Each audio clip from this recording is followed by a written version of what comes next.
दोस्तों, बहुजन समाज क्या है?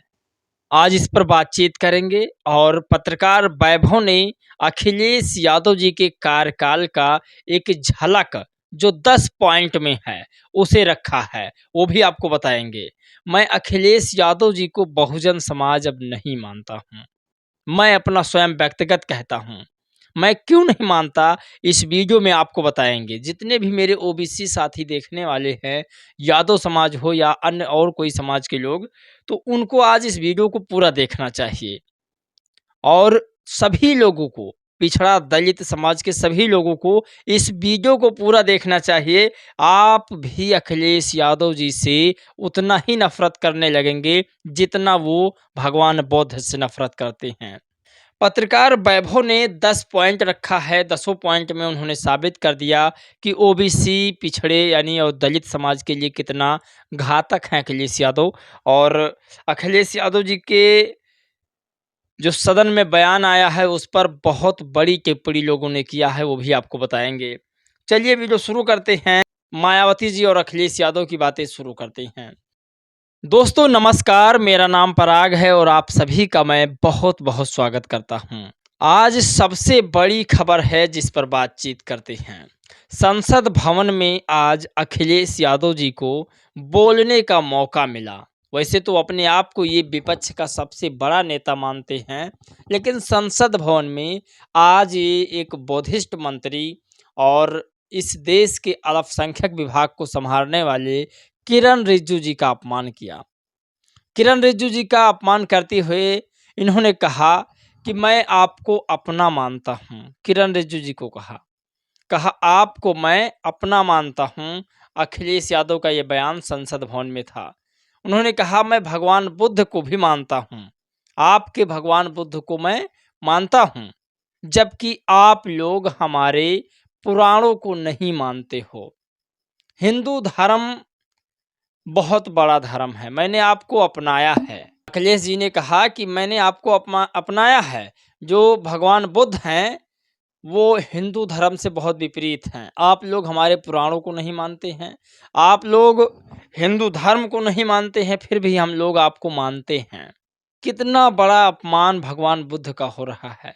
अब जो भगवान बुद्ध का अपमान करे, उसे मैं कैसे बहुजन समाज कह दूँ? बहुजन समाज मैं उसे कह सकता हूँ जिसने इस देश में समता समानता की बात कही हो। सम्राट अशोक की बात मैं करूं, मैं भगवान बुद्ध की बात करूं, मैं अंबेडकर साहब की बात करूं, फूले पेरियार बिरसा और तमाम बहुजन महापुरुष हैं उनकी बात करूं, पेरियार ललाई सिंह यादव, तमाम ऐसे लोग मैं उनकी बात करूं, वो बहुजन समाज से हैं। अखिलेश यादव तो सीधा सीधा अपने आप को सबसे बड़ा हिंदुओं का नेता मानने लगे हैं। आज संसद भवन में उन्होंने बहुत कुछ कहा। उन्होंने कहा कि मैं और समाज पर नहीं बोलना चाहता हूँ, मैं सिर्फ बौद्धिस्टों पर बोलना चाहता हूँ। उन्होंने कहा और समाज पर बोलूँगा तो विवाद हो जाएगा। मतलब बौद्धिस्ट लोग अखिलेश यादव को कुछ नहीं कहेंगे, वो उन्हें अपना बहुजन मानते हैं। मैं फिर कह रहा हूँ, मैं जब वीडियो बनाता हूँ तो इन लोगों से बहुत हट के बनाता हूँ। चाहे वो नेशनल दस्तक हो या फिर देसी टीवी भारत हो या फिर और तमाम चैनल हो। क्योंकि ये सारे लोग बहुजन समाज की बात करते हैं और बहुजन समाज की बात मैं भी करता हूँ। लेकिन इसका मतलब ये नहीं कि मैं दलितों के ऊपर लाठियाँ बरसवा दूँ, दलितों को गाली खिलवा करके बहुजन एकता बरकरार रखूँ। मैं ऐसा कभी नहीं होने दूँगा। दलित समाज को बाबा साहब ने खास प्रावधान किया, खास आरक्षण दिया। एससी-एसटी एक्ट संविधान में दिया क्योंकि बाबा साहब को पता था आने वाले समय में भी दलितों पर अत्याचार बढ़ता रहेगा। तो आप इसे समझिए, मैं दलितों के ऊपर अत्याचार हो और उसे नकार करके बहुजन एकता को बरकरार रखूं, शायद आप लोग भी नहीं चाहेंगे। तो बात करते हैं मायावती जी बेहतर या अखिलेश यादव बेहतर या बहुजन समाज के लिए दोनों नेता बेहतर या फिर बहुजन समाज का कौन नेता है? तो आप समझिए कि जब अखिलेश यादव जी की सरकार थी, उस समय वैभव कुमार पत्रकार लिखते हैं कि अखिलेश यादव सरकार में दलित आदिवासी पिछड़ों पर किस तरह से अत्याचार बढ़ा, जुल्म ज्यादती हुई, वो आप समझिए। ये लिखते हैं कि एससी-एसटी पदोन्नति आरक्षण बिल इनके विधायकों ने फाड़ा। ये एकदम चुपचाप बैठे रहे। तमाम इनके सहयोगियों ने कहा, तमाम इनके विधायकों ने कहा कि ये जो अंबेडकर पार्क बना है वो अय्याशी का अड्डा है। यहाँ तक कि आज़म खान ने भी कहा कि एक साहब की चौराहे पर मूर्ति लगी होती है और उनकी उँगली का इशारा जो है वो ये कहता है कि ये ज़मीन तो मेरी है ही है, सामने जो फ्लैट है वो भी मेरा है। यानी बाबा साहब को भूमाफिया बता दिया। तो आप समझिए, एससी एसटी की छात्रवृत्ति बंद किया अखिलेश यादव जी की सरकार में। अखिलेश यादव जी ने बंद किया। भूमि आवंटन, दलितों को इनकी सरकार में जो भूमि मिला था उसका सिस्टम भी बंद कर दिया। दरअसल मायावती जी ने 7 और 12 के बीच में दलित समाज के पास जो ज़मीन नहीं थी, उनको ज़मीन देने का काम किया था, सरकारी ज़मीनों में से। लेकिन अखिलेश जी की जब सरकार आई तो ये सिस्टम उन्होंने बंद कर दिया। एससी एसटी ज़मीन खरीदने का कानून भी ख़त्म कर दिया अखिलेश यादव जी ने। ये सब बहुत बड़ी बात है। 2.5 लाख से ज़्यादा कर्मचारियों का डिमोशन किया गया। यानी कि अगर कोई एसपी था तो उसे डीएसपी बना दिया गया, आप समझिए। और एससी एसटी छात्रावासों में आरक्षण भी ख़त्म कर दिया गया इनकी सरकार में। बहुत सारे ऐसे केस, पुलिस थानों में आरक्षण ख़त्म किया गया, पुलिस भर्ती में आरक्षण ख़त्म किया गया। पुलिस भर्ती में जो फ़ीस वाला आरक्षण था, यानी कि जो एससी वाले थे उनको कम फ़ीस देनी थी, लेकिन बराबर इक्वालिटी कर दी इन्होंने, आप कल्पना नहीं कर सकते।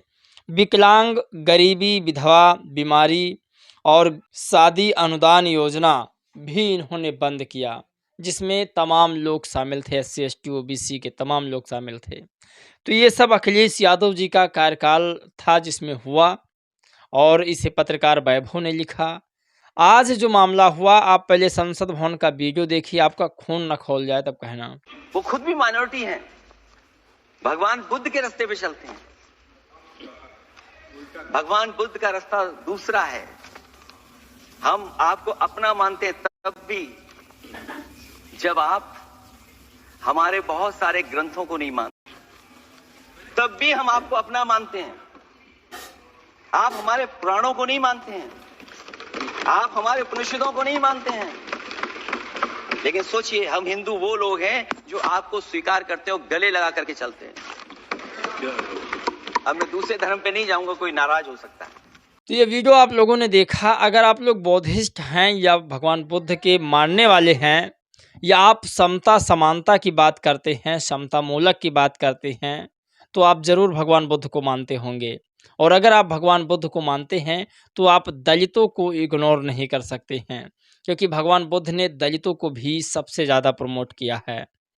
तभी बाबा साहब ने कई धर्मों पर रिसर्च करके और बौद्ध धर्म की ओर प्रस्थान किए थे, यानी कि उसे ग्रहण किया था। तो ये सबसे बड़ी खबर है। आज जिस तरह से अखिलेश यादव जी ने कहा कि मैं भगवान बुद्ध को मानता हूँ, लेकिन पुराणों को और हमारे ग्रंथों को जिस तरह से बौद्धिस्ट लोग नहीं मानते हैं, ये शुक्र है कि हम उनको अपने गले लगाते हैं। हम हिंदुओं का बड़ा दिल है, उनके कहने का मतलब यही था। तो आज हिंदू बने हैं अखिलेश यादव जी।